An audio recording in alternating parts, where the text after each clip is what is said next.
أعوذ بالله من الشيطان الرجيم. بسم الله الرحمن الرحيم.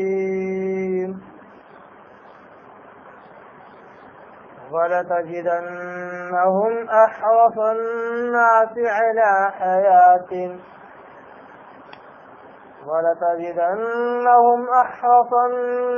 على حياة ومن الذين أشركوا يود أحدهم لو يعمر 1000 سنة وما هو بمزحزحه من العذاب أن يعمر والله بصير بما يعملون. صدق الله العظيم. نحمده ونصلي على رسوله الكريم. اما بعد، تمام قسم کی حمد و ثنا، تعریف کی بڑائی بڑائی اسی اللہ وحدہ لا شریک کے لیے لائق و زیبا ہے کہ ساری کائنات کا خالق مالک میرا اور آپ کا مربی ہے. اس کے آپ کے میرے آقا دو جہاں کے سردار الانبیاء پر کروڑا کروڑ انگنت بے شمار درود و سلام صلی اللہ علی محمد وسلم. قابل احترام بزرگوں، عزیز دوستوں، قرآن مجید کی ایک آیت کی میں نے تلاوت کی ہے اور یہ آیت ہے سورہ بقرہ سورہ نمبر 2 پارہ نمبر 1 رکو نمبر 11 کی سب سے آخری آیت نمبر 96 پر 6. گویا کہ اس آیت پر رکو نمبر 11 مکمل ہوتا ہے.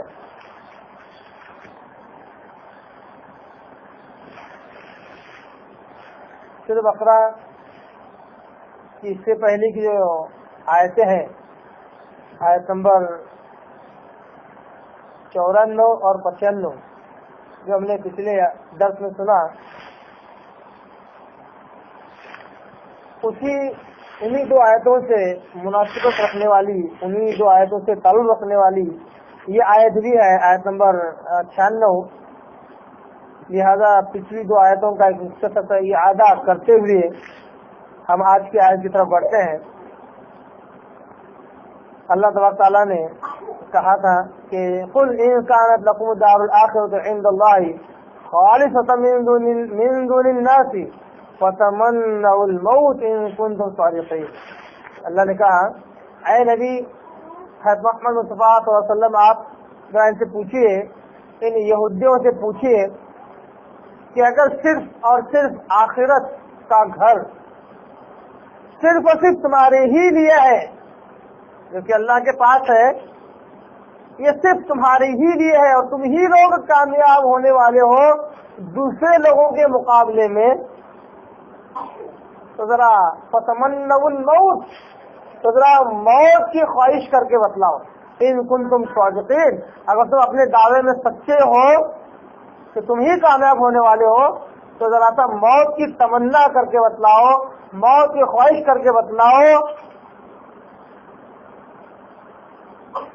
وَلَن يَتَمَنَّوْهُ أَبَدًا بِمَا قَدَّمَتْ أَيْدِيهِمْ. اللہ نے کہا، اللہ نے پیشن گوئی کی کہ یہ ہرگز کبھی موت کی تمنا نہیں کرنے کے، اس وجہ سے کہ جو اعمال انہوں نے آگے کر کے بھیجے ہیں ان اعمال کی بدولت کبھی موت کی خواہش نہیں کرنے کی.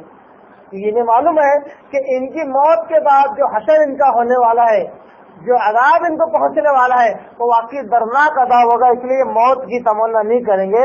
واللہ علیم بالظالمین، اللہ کہتا ہے کہ بے شک اللہ اس ظالموں کو جانتا ہے. یہ تھی آیت نمبر 94 اور 95 جس میں یہودیوں کو بالخصوص اللہ نے یہ کہا کہ یہودیوں کو یہ دعویٰ ہے کہ صرف یہی ایک گروہ ہے جو آخرت میں کامیاب ہونے والا ہے، اور آخرت کا جو ٹھکانہ ہے جو کہ اللہ کے پاس ہے یہ صرف اور صرف انہی کا مقدر ہے. من الناس من دون الناس، یعنی لوگوں کو چھوڑ کر، سارے لوگوں کو چھوڑ کر صرف یہی ایک گروہ کامیاب ہونے والا ہے. تو دوسرے لوگوں سے مراد یہ اشارت کرتے ہوئے مشرکین کی طرف، اس سے پہلے کی آیت میں بھی یہی آیا کہ وہ مشرکوں کے مقابلے میں اللہ تعالیٰ سے مدد مانگتے تھے کہ اللہ جلد سے جلد وہ نبی اور کتاب بھیج تاکہ ہم اس پر ایمان لے آئے اور ان کا مقابلہ کر کے ہم ان پر غلبہ پائیں. اللہ نے کہا کہ وہ تو کافر ہے ہی کیونکہ انہیں پتہ ہی نہیں ہے، مگر تمہارے پاس میرے نبی کا میری کتاب کا علم ہوتے ہوئے بھی تم نے انکار کیا تو تم تو ان سے بھی زیادہ گئے گزرے کافر نکلے. تو اللہ نے کہا ان کافروں کے مقابلے میں اگر تمہارا ہی عقیدہ ہے یا دنیا کے سارے انسانوں کے مقابلے میں اگر تمہارا ہی عقیدہ ہے کہ آخر میں صرف تم ہی کامیاب ہونے والے ہیں تو ذرا موت کی تمنا کر کے بتلاؤ. مگر ہرگز موت کی تمنا نہیں کرو گے کہ تمہیں معلوم ہے کہ تمہاری موت کا جو نتیجہ ہے وہ برا ہی ہے. تمہیں جو عذاب جو ملنے والا ہے تمہارے کرتوتوں کی بنیاد پر تم اس سے ڈرتے ہو. یہ تو اس کا عام مفہوم اور ظاہری معنی تھا جو میں نے آپ کے آگے رکھا. پچھلے درس میں ہم نے سنا کہ یہ ظاہری معنی اس کی صحیح تعبیر بیان نہیں کرتا، صحیح تفسیر بیان نہیں کرتا. صحیح تفسیر اس کی یہ ہے جو آیت نمبر 93 اور 94 میں بیان کی گئی ہے کہ یہ آیت دعوت مباہلہ ہے. یہودیوں کو دعوت مباہلہ دی گئی کہ اگر تمہارا فرقہ، تمہاری جماعت، تمہارا گروہ اگر حق پر ہے تو آؤ، تمہارے بچوں کو لے کر آؤ، تمہاری بیویوں تمہاری عورتوں کو لے کر آؤ، خود بھی آؤ، اس میں شریک ہو جاؤ. ہم بھی تو اسلام کے دعوے دار ہیں، اسلام کے ماننے والے ہیں، ہم بھی ہمارے بچوں کو، ہماری عورتوں کو اور ہم خود بھی اس میں شریک رہیں گے. اللہ تعالیٰ سے دعا کریں گے کہ اللہ جھوٹوں پر لعنت برسا، جھوٹوں کو موت سے ہم کنار کر دے. جو جھوٹا ہوگا اس پر اللہ کی لعنت ہوگی اور وہ موت سے ہم کنار ہوگا. جب یہ دعوت مباہلہ یہودیوں کو اور عیسائیوں کو دی گئی، اس آیت میں بالخصوص یہودی مراد ہے کیونکہ اس کے ذمہ میں نے سورہ آل عمران کی آیت نمبر 61 کی تلاوت بھی کی تھی جس میں عیسائیوں کو دعوت مباہلہ دی گئی تھی. اس میں تو لفظ مبتہل بول کے تھا، اسے مباہلے کی دعوت تھی. یہاں پر یہودیوں کو دعوت مباہلہ دی گئی اور کہا گیا کہ آؤ اللہ سے دعا کرے، اگر تم میں دم ہے تو موت کی تمنا کر کے بتلاؤ. تو یہودی پیچھے ہٹ گئے اور کہا کہ اگر ہم اس نبی کے ساتھ مباہلہ کرتے ہیں، جھوٹے پر اللہ کی لعنت کی دعا کرتے ہیں، عاجزانہ گر گرا کر اللہ سے دعا کرتے ہیں کہ اللہ جھوٹوں پر لعنت برسا ہے، تو ہم میں سے کوئی زندہ نہیں رہے گا. یہ یہودی پیچھے ہٹ گئے. اسی بات کو اللہ نے پہلے ہی سے پیشن گوئی کے طور پر آیت نمبر 95 میں کہہ دیا وَلَن يَتَمَنَّوْهُ أَبَدًا، یہ ہرگز کبھی موت کی تمنا نہیں کرنے کے. بِمَا قَدَّمَتْ أَيْدِيهِمْ، اس وجہ سے کہ جو عقائد اور جو اعمال انہوں نے پہلے کر گزرے ہیں یہ ان کے خلاف ہے. واللہ علیم بالظالمین، اور یہ تو ظالم ہے کہ سب کچھ جانتے بوجھتے ہوئے بھی حق بات کا انکار کرتے ہیں. اس سے بڑھ کر ظلم کیا ہو سکتا ہے؟ ایک ظالم وہ ہے جس کو معلوم نہیں ہے پھر بھی ظلم کر رہا ہے. اگر اس کو اس کی غلطی کا احساس ہو جائے تو اپنے ظلم سے رک جائے، مگر یہ وہ ظالم ہے جنہیں معلوم ہے کہ جو کام کر رہے ہیں یہ غلط ہے پھر بھی وہ کام کرے. یہ تو بہت بڑے ظالم ہوئے. واللہ علیم بالظالمین، بے شک اللہ ظالموں کو بہت خوب جانتا ہے. اب آئیے آیت نمبر 96 کی طرف پڑھتے ہیں جس میں اللہ کہتا ہے وَلَتَجِدَنَّهُمْ أَحْرَصَ النَّاسِ عَلَى حَيَاتٍ، اور لہذا اسی لیے لفظ ایسے اس لیے آ رہا ہے کیونکہ ان کا تعلق پچھلی آیتوں سے ہے، اور اسی لیے وَلَتَجِدَنَّهُمْ، اس لیے اے نبی صلی اللہ علیہ وسلم آپ ان یہودیوں کو، بے خصوص یہودیوں کو آپ پائیں گے احرص الناس علی حیات. یہ عربی کا انداز ہے، یہ عربی کا بڑا عجیب انداز ہے کہ اگر اس کو کہیں اور رک کر پڑھیں گے تو معنی ہی بدل جاتا ہے.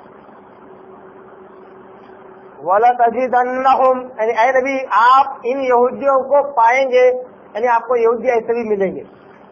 احرص الناس علی حیات، یہ پورا جملہ ہے. ایسے احرص الناس اگر پڑھیں گے اور علی حیات الگ پڑھیں گے تو معنی بدل سکتا ہے.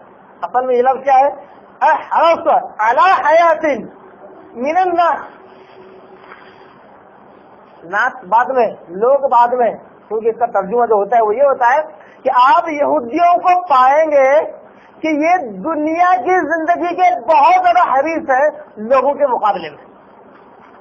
احرس الناس یعنی لوگوں کے حریص، یہ معنی نکلتا ہے، دیکھو لوگوں کے حریص نہیں، علی حیات جو الناس کے بعد والا جو لفظ ہے اس سے احرس کا تعلق ہے.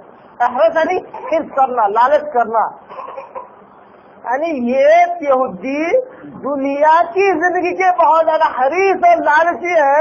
دوسرے لوگوں کے مقابلے معلوم ہوا ہے کہ پوری دنیا کے انسانوں کے مقابلے میں یہودی بہت زیادہ دنیا کی زندگی کو ترجیح دیتے ہیں، دنیا کی زندگی کے بہت زیادہ حریص ہے، دنیا ہی کی زندگی ان کے لیے سب کچھ ہے. اب وہ الناس کون لوگ ہیں؟ دوسرے لوگوں کے مقابلے میں جو اللہ نے کہا اس میں بالخصوص ایک گروہ کا اشارہ ہے جو اس سے پہلے بھی انہیں کا تذکرہ ہے، وہ مشرکین. اللہ آگے کہتا ہے کہ ٹکڑے میں وہ من الذین اشرکوا. الناس کون لوگ ہیں؟ وہ لوگ جنہوں نے شرک کیا ہے. ان کے مقابلے میں یہودی اتنے گئے گزرے کہ مشرک بھی اپنی زندگی کی خواہش اتنی نہ کرتا ہوگا، یہ حد سے زیادہ یہ زندگی کی خواہش کرتے ہیں، بہت زیادہ دنیا میں جینے کی خواہش کرتے ہیں. ساری زندگی ان کی دنیا ہی کی ہے مشرکوں کے مقابلے میں. جبکہ دیکھیے اللہ تبارک تعالیٰ ان کے ایسے راز اور رموز کو کھول رہا ہے، ایسے راز افشا کر رہا ہے، ایسے پول ان کے کھول رہا ہے جن میں خود بھی اچھی طرح نہیں جانتے تھے. یہ تو خوش فہمی مبتلاط ہیں کہ ہم تو ان مشرکوں کے مقابلے میں ہم اچھے ہیں، یہ تو اسٹیچو بت پرست لوگ ہیں، انہیں تو پتہ ہی نہیں، تو بے دین لوگ، ان کے پاس کوئی دین ہی نہیں، کوئی کتاب ہی نہیں، کوئی نبی نہیں. ہمارے پاس تو نبی ہے، کتابیں ہیں، سب کچھ ہے. اپنے آپ کو ان سے بالا اور برتر سمجھتے تھے. اللہ نے کہا یہ تمہاری بڑی غلط فہمی ہے کہ تم اپنے آپ کو ان سے بالا اور برتر سمجھ رہے ہو.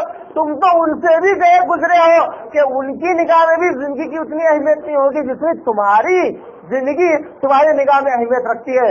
تم تو یہ بھی چاہتے ہو یود احدہم، یعنی اللہ تعالیٰ کہتا ہے ان میں کے لوگ یود احدہم، ہر کوئی ان میں کا یہ چاہتا ہے لو یعمر الف سنہ، کہ کاش اس کو 1000 سال کی زندگی مل جائے. کاش اس کو 1000 سال کی زندگی مل جائے.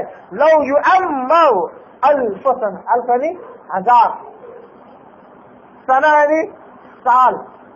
ان میں کا یہودیوں میں کا ہر کوئی یہ خواہش کرتا ہے کہ انہیں 1000 سال کی زندگی ملے.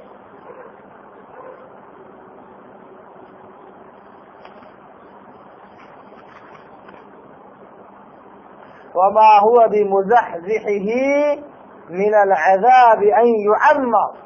اللہ کہتا ہے اگر ان کے ہر شخص کو 1000 سال کی بھی زندگی دی جائے تب بھی وما ہوا، وہ زندگی ان کی بمزحزحه نہیں بچا سکتی من العذاب، عذاب سے.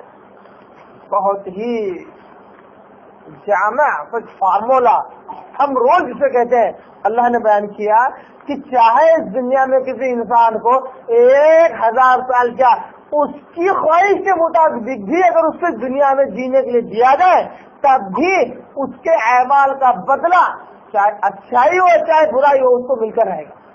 اگر وہ برے کرتوت کرنے والا ہے تو 1000 سال کے اس سے زیادہ بھی اگر اس کو عمر ملے تب بھی اس کی لمبی عمر اس کو عذاب سے نہیں بچا سکتی. وما هو بمزحزحه من العذاب ان يعمر، اس کی یہ لمبی عمر دیا جانا اس کو عذاب سے نہیں بچا سکتی. واللہ بصیر بما یعملون، بے شک اللہ دیکھنے والا ہے ان کے سارے اعمال کو. اللہ نے یہودیوں کا تذکرہ کرتے ہوئے یہ کہا کہ ان کا ہر شخص یہ دنیا کی زندگی کو چاہتا ہے، تو صرف دنیا کی زندگی کو ترجیح دیتا ہے، جتنی زندگی ملی اتنا ہی جینا نہیں چاہتا ہے بلکہ اس سے کہیں زیادہ 1000 سال کی عمر ملے یہ خواہش کرتا ہے. اللہ نے کہا ان کی خواہش سے کچھ نہیں ہوتا، ان کو 1000 سال کی زندگی دی بھی جائے تب بھی ان کی یہ لمبی عمر عذاب سے نہیں بچا سکتی. اب اللہ تعالیٰ اس سے نصیحت امت محمدیہ کو، عام طور پر ہر انسان کو اللہ تعالیٰ جو اس کا اللہ کے ایک مخلوق بندے ہیں، ہر انسان کو اللہ یہ نصیحت کرتا ہے کہ اے میرے انسانوں، اے میرے بندوں، تم دنیا کی زندگی کو ترجیح نہ دو. بنو اسرائیل یہودی بھی دنیا کی زندگی کو ترجیح دینے کی وجہ سے سارا حق ان کے پاس ہوتے ہوئے بھی وہ گمراہ کے گمراہ ہیں. حق کے مقابلے میں اگر ایک اور حق بھی آیا تو اس حق کو انہوں نے باطل کہہ کر چھوڑ دیا. کیوں؟ دنیا کی زندگی اہم تھی، انہیں آخرت اہم نہیں تھی. معلوم ہوا کہ جس کی نگاہ میں دنیا کی زندگی کی اہمیت ہوتی ہے، یقیناً وہ حق کو جانتے بوجھتے ہوئے اس کا انکار کرے گا. کیوں؟ اس کے لیے دنیا کی زندگی اہم ہوتی ہے. یہی معاملہ امت محمدیہ کے ان بڑے لوگوں میں بھی یہ صفت آ گئی ہے جو اپنے آپ کو 4 لوگوں میں اپنے آپ کو بڑا بنانا چاہتے ہیں. 4 لوگوں سے ان کو عزت ملتی ہے، 4 لوگ ان کے آگے تعظیمی سجدہ کرتے ہیں، ان کے پیٹ میں منڈیاں ڈالتے ہیں.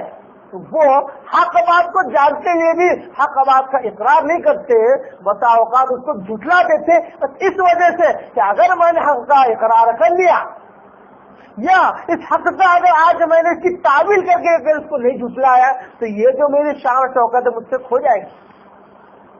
لوگ جو مجھ سے عزت کر رہے ہیں دنیا میں، جو مجھے بڑا مانتے ہیں، سب سے بڑا عالم، مفتی، اب پتہ نہیں دین کے کیا کیا ملت اور وہ ہوتے جو صرف نام لکھنے کے لیے 2 لائن نام کافی ہو جاتے ہیں، اتنے بڑے سارے القاب میرے ضائع ہو جائیں گے. دنیا کی عزت اور شان و شوکت کے لیے حق کا بھی انکار کر دیتے ہیں، حق کی تعویل کر کے اس کو ضائع اور ویلیو لیس کر دیتے ہیں. دنیا کی زندگی کو ترجیح دینے کی وجہ. اگر انسان آخرت کو ترجیح دے اور کہے کہ دنیا تو کیسے بھی کٹ جائے گی، گزر جائے گی، آخرت اہم ہے، وہاں کی زندگی عبد الآباد والی ہے، تو انسان معمولی سا بھی حق جس کو معمولی سمجھ رہا ہو اس کو بھی فوراً ترجیح دے گا، اس کو اہمیت دے گا، اس کو قبول کرے گا. باطل چاہے چھوٹا ہو بڑا ہو اس کے خلاف زبان درازی کرے گا، اپنی ہمت جٹائے گا اور باطل کو باطل کہے گا. کیوں؟ اس کو معلوم ہے دنیا میں چاہے کتنی بھی تکلیف مجھ کو ہو یہ وقتی ہے، اصل کامیابی آخرت کی ہے. یہی وجہ ہے امام احمد بن حنبل رحمہ اللہ، جو 4 اماموں میں سے ایک بڑے امام ہے، بہت بڑے مفسر اور حافظ بھی ہیں، محدث بھی ہیں. ان کی زندگی میں ایک مسئلہ اٹھا کہ قرآن مخلوق ہے یا نہیں ہے. قرآن کو لوگ مخلوق کہہ رہے تھے، انہیں یہ عقیدہ پتہ نہیں، پسند نہیں آیا. انہوں نے کہا قرآن تو اللہ ہی کی نکلے ہوئے الفاظ ہے، وہ کہ اللہ ہی ہے، اللہ کے جو احکامات ہیں اسی کا بس لکھا گیا ہے، تو یہ قرآن کوئی نئی مخلوق نہیں ہے. تو اس عقیدے کے خلاف انہوں نے اپنی زندگی لگا دی. صرف کیا تھا؟ قرآن مخلوق ہے یا نہیں ہے. یہاں تک کہ وقت کے بادشاہ نے جو اسی مذہب اسی فرقے کا ماننے والا تھا کہ قرآن مخلوق ہے، انہیں کئی سال تک صرف سزا دیتا رہا، مارتا رہا کوڑوں سے، کئی سال تک جیل میں اس نے رکھا. تب بھی انہوں نے اس تکلیف کو برداشت کرنا مناسب سمجھا. کیوں؟ اس دنیا کی زندگی. اس کے بعد عبد الآباد والی آخرت کی زندگی تو ہمیشہ والی جان سکون آرام ہوگا. آخرت کو ترجیح. حالانکہ دیکھیے کیا ہے، اگر کہہ دیتے کہ ہاں بھائی چلو قرآن مخلوق ہے تمہارے حساب سے، کیا فرق پڑتا؟ کون سا بڑا عقیدہ بگڑ جاتا بولنے کو سمجھنے کے بعد. مگر یہ معمولی سا عقیدہ آخرت کو برباد کرنے والا تھا. جیسا کہ ایک اور صحیح مسلم کی حدیث میں بڑا پیارا واقعہ آتا ہے کہ بنو اسرائیل میں 2 لوگ تھے، دونوں جا رہے تھے، مسافر تھے، جا رہے تھے. اور کیجیے اس پہ کہ انہوں نے کس طرح دنیا کی زندگی کو اور آخرت کو سمجھا. جاتے جاتے ان کو ایک ایسے گاؤں سے گزر ہوا، ایسے گاؤں سے گزر ہوا جہاں کے لوگ مورتی پوجا کرنے والے تھے، بت پرست تھے. اور ان کے پاس کا ایک رسم، ایک رواج اور ایک اصول تھا کہ جو بھی مسافر وہاں سے گزرتا اپنی طرف سے کوئی نہ کوئی بلی، قربانی پیش کرتا اس بت کے جو وہاں موجود ہوتا. دونوں نکلے، دونوں مسافر تھے، اس سے ان کے پاس کچھ نہیں تھا. دونوں پر اصرار کیا گیا کہ تم اس بت کے نام پر کوئی قربانی پیش کرو، بلی پیش کرو۔ ایک نے کہا کہ میرے پاس کچھ بھی نہیں ہے۔ کہا نہیں، تمہیں کچھ نہ کچھ تو پیش کرنا ہی ہوگا، چاہے ایک اڑتی مکھی کو نہ مار دو اور اس پر چڑھا دو، چڑھاوا چڑھا دو۔ میں نے سوچا یہ کون سا بڑا گناہ ہے؟ مکھی اڑ رہی تھی، مارا، ڈال دیا، جان بچ گئی، ٹھیک ہے، ورنہ گردہ اڑا دی جاتی، مکھی مار دی اور ڈال دیا، کون سا بڑا گناہ کیا؟ میں نے تھوڑی سجدہ کیا اس کے آگے، پرارتھنا کی، نہ اس کی پوجا اپاسنا کی، اس کے آگے رویا گڑ گڑایا، نہ اس سے مانگا، نہ اس کے نظر و نیاز کی، کوئی بھی حرکت نہیں، مسافر تھا، جان پر آئی تو مکھی مار دی اور چلتا بنا، جان بچ گئی۔ دوسرا مسافر، اس پہ بھی اصرار کیا گیا کہ بھلے ایک مکھی مارو، جیسا تمہارے ساتھی نے کیا ویسا ہی کر لو، تمہاری جان بچ جائے گی۔ میں نے کہا میری جان لے لو، ایک مکھی بھی میں اس بت کے لیے نہیں مار سکتا، کیونکہ یہ میرے آخرت کا معاملہ ہے، دنیا میری کیسے بھی کٹ جائے گی اور آخرت میری ضرور برباد ہوگی۔ اس نے ایک مکھی بھی نہیں ماری تو اس کی گردن اڑا دی گئی۔ آپ کہتے ہیں اس نے ایک مکھی نہیں ماری وہ جنت میں گیا، اس نے ایک مکھی ماری وہ جہنم میں گیا۔ ایک شخص صرف مکھی کے مارنے کی وجہ سے جہنم میں جا رہا ہے اور دوسرا شخص مکھی کے نہ مارنے کی وجہ سے جنت میں۔ یہ معلوم ہوا کہ دنیا کی زندگی اتنی امپورٹنٹ، آخر کی زندگی اتنی امپورٹنٹ، اتنی اہمیت والی ہے کہ معمولی سے عقیدے کا بگاڑ آخرت کو برباد کر سکتا ہے۔ لوگ آج بہت سارے عقائد کو جھیل لیتے، ایڈجسٹ کر لیتے، کیا ہوتا ایسا مان لیے تو، کیا ہوتا کہ اتنا سا ایڈجسٹ کر لیے تو، نہیں، صرف مان لینا۔ عربی زبان میں تو قدرتن سے بنا ہوا لفظ ہے نا عقیدہ، یعنی باندھی ہوئی چیز، وہ سوچ جو جس کو انسان اپناتا ہے اس کو کہتے عقیدہ۔ ایمان کی بات نہیں کر رہا ہوں میں، یہ عقیدہ یعنی انسان کی وہ جو سوچ ہے نا، وہ سوچ اگر غلط ہو تو اس کا اثر اس کے ایمان پر ہوتا ہے اور وہ آخر میں برباد ہو جائے، صرف عقیدے کے بگاڑ کی وجہ سے۔ یعنی صرف سوچنا بھی انسان کو اتنا پرفیکٹ ہو کہ اسلام کے مطابق ہو، اس کے لیے دلیل ہو، ایسے ہی سوچ ہی نہیں سکتے ہم۔ سوچنے کے لیے بھی اسلام نے شرائط رکھا ہے کہ یہ صحیح ہے یہ غلط ہے۔ مثال کے طور پر ایک شخص کہہ رہا ہے کہ پتا نہیں مجھے کل سے بڑی بے چینی ہو رہی تھی، کیا کہہ رہا ہے؟ کل سے مجھے بڑی بے چینی ہو رہی تھی، عجیب سا ڈر بھی لگ رہا تھا کہ میں کہیں مر نہ جاؤں یا کسی کی موت نہ ہو جائے۔ اب جیسے ہی صاحب صبح فون آیا چچا کا کہ تمہارے ماموں کا انتقال ہوگا تو تبھی سمجھ گیا اسی وجہ سے کل سے مجھے بے چینی ہو رہی تھی۔ اس کا یہ سمجھنا اس کے عقیدے کے بگاڑ میں کافی ہوگا۔ اس واقعے کو جس نے سنا اور کہا کہ شاید ہو سکتا ہے کہ سر ایسا معاملہ ہوا، اتنا کافی ہوگا انسان کو جہنم میں لے کے جانے کے لیے۔ کیوں؟ کیونکہ یہ غیب ہے اور غیب کی کنجیاں ساری اللہ کے ہاتھ میں۔ اللہ کل کیا ہونے والا ہے اس بات کا اظہار نہیں کرتا، اس کو ظاہر نہیں کرتا اللہ تعالیٰ کسی کے علاوہ۔ صرف یہ سوچ لینا سمجھ لینا ایسا ہو سکتا ہے، کسی کو معلوم ہو سکتا ہے، اس کے لیے کافی ہو جاتا ہے کہ وہ آخرت میں جہنم میں جائے گا۔ اللہ تعالیٰ سورہ لقمان سورہ نمبر 31 آیت میں توصیف کرنا، اللہ نہیں کہا کہ 5 چیزیں ایسی جو اللہ کے علاوہ کوئی نہیں جانتا۔ اس میں سے ایک چیز یہ بھی ہے وما تدری نفس ماذا تکسب غدا، سورہ لقمان کی آیت ہے۔ کوئی شخص نہیں جانتا کہ وہ کل کیا کرے گا۔ کل سے مراد 1 گھنٹے کے بعد، 1 دن کے بعد، 1 ہفتے کے بعد، 1 مہینے کے بعد، 1 سال کے بعد، سب آ گئے اس میں۔ غدن کے معنی کل کے، کوئی شخص نہیں جانتا۔ وما تدری نفس بأي أرض تموت، کوئی شخص نہیں جانتا کہ وہ کس زمین پر مرے گا، موت کس کی کب کہاں لکھی ہوئی کوئی شخص نہیں جانتا، نہیں اندازہ کر سکتا ہے۔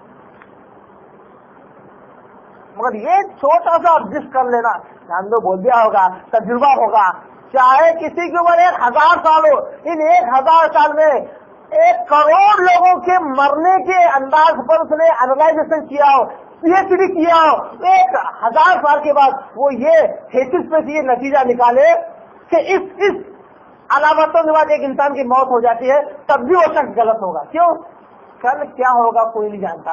اگر اس نے کہا کہ تجربات کی بنیاد پر میرا ایسا عقیدہ ہے، تب بھی اس کا عقیدہ بگڑ گیا اور اس کا اتنا سا عقیدہ جس کے لیے پوری زندگی لگایا اس نے، کافی ہو جاتا ہے جہنم میں جانے کے لیے۔ اس کے لیے یہ ضروری نہیں کہ اللہ یہ پوچھا چلے اسی سال نماز پڑھ لیا میں نے معاف کر دیا، نہیں، اللہ معاف نہیں کرتا۔ عقیدے کا بگاڑ سب سے اہم ہے۔ علامہ ابن قیم رحمۃ اللہ علیہ ایک بہت بڑے عالم ہو گزرے ہیں، سورہ ناس کی تفسیر لکھتے ہیں، وہ کہتے ہیں کہ شیطان سب سے پہلا جو حملہ کرتا ہے انسان پر وہ عقیدے پر کرتا ہے. عقیدہ بگڑ گیا، اب بولتا ہے جا میں نے تجھے چھوڑ دیا. کیا بولتا ہے؟ جا میں نے تجھے چھوڑ دیا، نمازیں پڑھ، روزے رکھ، حج کر، زکات دے. سارے معاملے میں انہیں شیطان سپورٹ کرتا ہے. بولے اس کے بعد کیوں؟ اس کے بعد میں سارے عمل سے ضائع ہونے والے ہیں. عقیدے کا بگاڑ آ گیا، شرک میں ملوث، جس کا عقیدے کا بگاڑ آتا ہے وہ شرک میں ضرور ملوث ہوتا ہے.